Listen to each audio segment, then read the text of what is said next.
Matt, can I just go back to the drop goals, right? Because as you said, from the halfway line, are we somewhat sleeping on the fact that George Ford kicked two incredible drop goals and one which then looked immediately straightforward after the other ones that he'd kicked, and that nobody seems to have done this in World Rugby for about 15 years?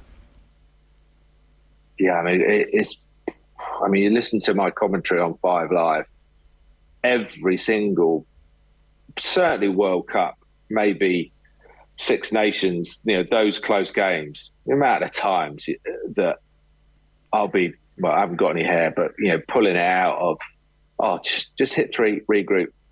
Just hit three, just take a drop goal. You're running from left to right. You're going through the phases. You're not making any progress. This is going to end in tears. You're not going to score. You're not going to get any points. You're playing against, England, playing against Ireland in Dublin.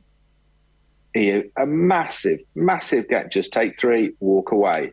Just take another three. Oh, that's 6 points. Ireland are thinking, oh, hold on a minute. We haven't given any penalties away. We've been super disciplined.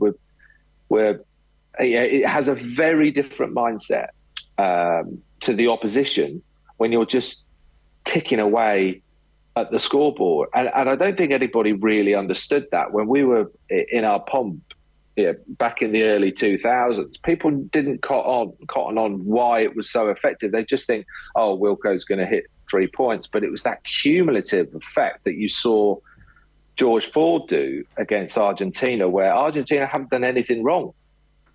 And they were 9 points adrift. And it changes your mindset. So you start to overplay because you think you're behind the game and that you've got to change something because what you're doing is not working. Well, actually, what you're doing might have been working, but you've just not had an opportunity to do it. And England have just nicked 9 points.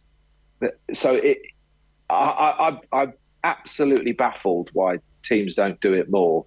I remember New Zealand in 2015 with Dan Carter, just when the game started not going towards Australia, but they scored a try and they got back into the game. Bang, Dan Carter, left foot, thank you, drop goal, just another 3 points, takes the sting out of the game, deflates it.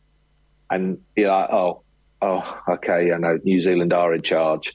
It just changes the dynamic. I can't answer your question as to why. I think it's absolute madness that teams don't take drop goals. If they do, if they start doing it, I can guarantee one thing, and that is that the drop goal will go down in value from 3 points pretty damn quick.